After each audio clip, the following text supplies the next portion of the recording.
तीन बहनों की लालची भाभी। करिश्मा, रेशमा और मनीषा तीन बहनें हैं। उनका एक भाई भी है, मयंक। मयंक अपनी बहनों को बहुत प्यार करता है, लेकिन मयंक की पत्नी सविता इस मामले में मयंक से बिल्कुल ही अलग है। वो अपनी ननदों का जितना बुरा कर सकती है उतना बुरा करती ही रहती है और अपनी ननदों पर हुक्म भी चलाती है। करिश्मा, करिश्मा, तुमने अभी तक नाश्ता नहीं बनाया? तुम्हारे भैया को ऑफिस जाने में देर हो रही है। हाँ भाभी, बस अभी बनाती हूँ। करिश्मा, तुम ये ढीलापन छोड़ दो। कल को पराये घर जाना है। वहाँ अगर तुम इस तरह से काम करोगी तो लोग क्या कहेंगे कि माँ ने और भाभी ने कुछ सिखाया नहीं। और तुम्हारी दोनों बहनें कहाँ है? रेशमा मार्केट गई है और मनीषा सो रही है। क्या?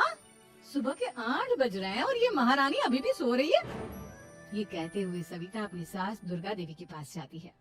माँ जी, देख रही हो अपनी बेटियों के तौर तरीके? क्या हुआ बहू, सुबह सुबह क्या कर दिया मेरी बेटियों ने?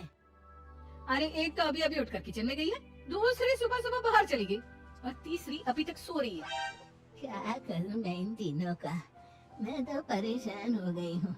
जा जाकर उठा उसे और रेशमा से मैं बात करती हूँ। सविता सीधा मनीषा के कमरे में जाती है और उससे कहती है, महारानी जल्दी उठो, सूरज सर पर आ गया है। भाभी थोड़ी देर और सोने दो ना, मैं रात को लेट सोई थी। वो क्या है ना, यूनिट टेस्ट चल रहे हैं। शराफत से उठती है या नहीं, या फिर पानी की भरी बाल्टी डालूं तेरे ऊपर? नहीं भाभी, मुझे बिस्तर में नहीं लाना, उठती हूँ मैं। मनीषा जल्दी से उठकर बाथरूम में चली जाती है। सभी आराम से बैठकर नाश्ता कर रहे होते कि तभी रेशमा बाजार से हाथ में सामान लिए आ जाती है। रेशमा को देखते ही सविता उस पर बरस पड़ती है। लो, आ गई महारानी। ऐसा भी क्या सामान लाना था जो सुबह आंख मलते ही बाजार की तरफ रवाना हो गई? भाभी, कल आप ही तो चीख रही थी कि घर का सारा सामान मुझे ही लाना पड़ता है, घर में किसी को भी किसी काम से कोई लेना देना नहीं है। अब मैं बाजार जाकर सामान ले आई तो आपको इस बात से भी तकलीफ हो रही है? देख रही हो माँ जी, अपनी बेटी की जुबान कैंची से भी तेज चलती है। और मयंक, आप तो कुछ कहेंगे नहीं अपनी लाडली बहन को? रेशमा, अपनी भाभी से ऐसे बात करते हैं? चलो माफी मांगो। भैया, मैं क्यों माफी मांगू? आप भाभी से बोलिए ना कि हम पर कम हुक्म चलाया करे। हम इस घर की बेटियां हैं और आपकी पत्नी की ननद है, नौकरानी नहीं। लो कर लो बात। इनकी भलाई के लिए कुछ भी बोलो तो इन्हें बुरा लग जाता है। इस घर में यही इज्जत है मेरी। देख लो माँ जी, आपकी बेटी किस लहजे में मुझसे बात कर रही है। सविता वहाँ से चली जाती है। मयंक को बहुत गुस्सा आता है, वो भी वहाँ से चला जाता है। फिर करिश्मा रेशमा को समझाती है, रेशमा, तुम्हें भाभी से माफी मांग लेनी चाहिए थी ना। लेकिन दीदी, मैंने कुछ किया ही नहीं, तो मैं माफी क्यों मांगू? हाँ करिश्मा दीदी, रेशमा दीदी जैसे ही घर में आई, भाभी ही उन पर चिल्ला रही थी। हाँ, मैं मानती हूँ कि गलती भाभी की थी। मैं तो इसलिए बोल रही हूँ कि भाभी ने माँ को तो पूरी तरह अपने वश में कर लिया है। वो हमारी बात सुनती ही नहीं। मयंक भैया हमारे लिए हमेशा खड़े रहते हैं, इसलिए उनकी बात का मान तो तुम्हें रखना चाहिए था ना। कोई फायदा नहीं है दीदी, कुछ दिनों की बात और है, भाभी उन्हें भी हमारे खिलाफ भड़का देंगी। फिर वो भी माँ की तरह हमारी किसी बात का विश्वास नहीं करेंगे। इसी तरह सविता अपनी तीनों ननदों को किसी न किसी बात पर परेशान करती रहती थी। एक दिन मयंक अपनी तीनों बहनों के लिए गिफ्ट लाया। करिश्मा, ये तुम्हारे लिए हार का सेट। रेशमा, ये तुम्हारे लिए सुंदर सी ड्रेस। और मनीषा, तुम्हें किताबें पढ़ना पसंद है ना? तुम्हारे लिए मैं किताबें लाया हूँ। थैंक यू भैया। थैंक यू भैया। थैंक यू भैया। करिश्मा, तुम्हारा नेकलेस कितना सुंदर है। ये भैया कहाँ से ले आए होंगे? मैंने भैया को 3 दिन पहले फोन पर ये डिजाइन दिखाया था और आज भैया ये ले आए। सविता तो अपनी ननदों के गिफ्ट्स देखकर जल गई और करिश्मा का नेकलेस तो उसे भी बहुत पसंद आया था। अपनी बहनों के लिए कितना अच्छा नेकलेस लेकर आए हैं, मुझे कभी कोई गिफ्ट नहीं दिया। मैं आज ही ये हार चुरा लूं। रात में सविता करिश्मा का हार चुरा लेती है और इसी तरह उसे अपनी ननदों की जो भी चीज अच्छी लगती वो उसे मांगती नहीं, बल्कि रात के अंधेरे में चुरा लेती। इसी तरह दिन बीतते गए और सविता ने मयंक के दिल में भी उसकी बहनों के लिए नफरत पैदा कर दी। एक दिन मयंक ने करिश्मा और रेशमा के लिए रिश्ता देखा और ये बात उसने घर में सबको बताई।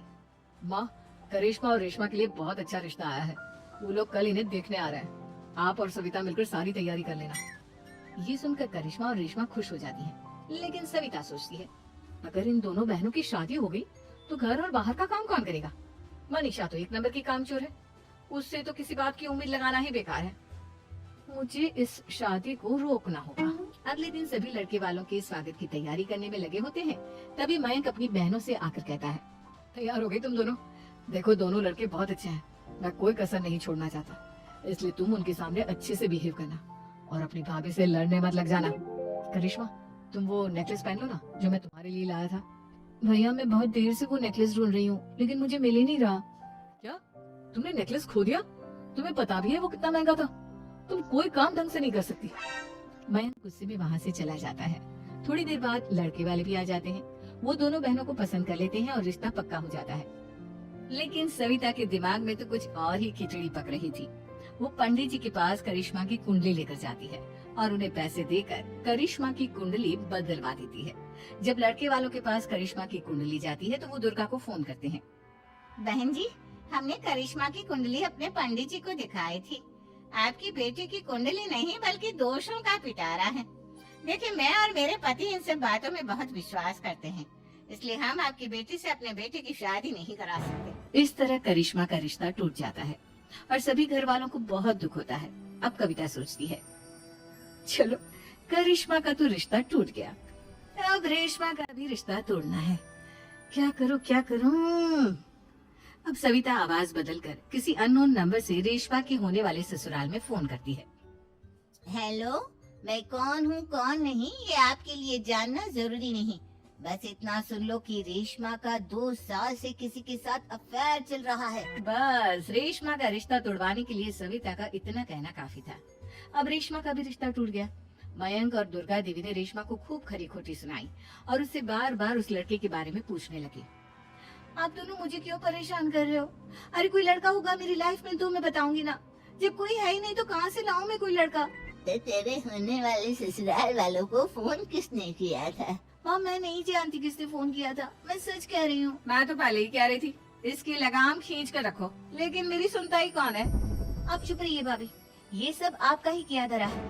अब तीनों बहनों को विश्वास हो जाता है कि ये सब उनकी भाभी ही कर रही है। तीनों बहनें अपनी भाभी को सबक सिखाने के लिए एक वकील कर लेती हैं और घर में हिस्सा मांगा। देखो भैया, माँ बाप की जायदाद में जितना बेटों का हक होता है उतना ही बेटियों का, इसलिए इस घर के 4 हिस्से होंगे और हमें अपना हिस्सा चाहिए। मैंने तुम्हारे लिए क्या क्या नहीं किया और तुम इस घर में हिस्सा मांग रही हो?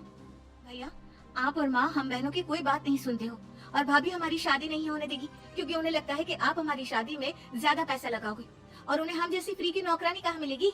तो हम भाभी के साथ तो रह नहीं सकते, हम बहनों को अपना हिस्सा चाहिए। अरे तुम्हें शर्म आनी चाहिए अपने भाभी पर ऐसा इल्जाम लगाते हुए।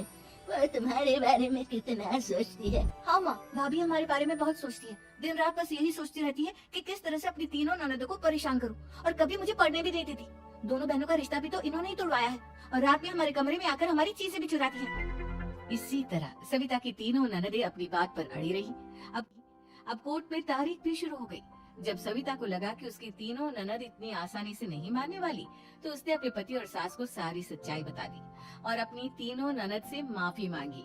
मयंक और दुर्गा को भी अपनी गलती का एहसास हो गया। अब सविता खुद करिश्मा और रेशमा के लिए अच्छा रिश्ता ढूंढती है और उनकी शादी करवाती है।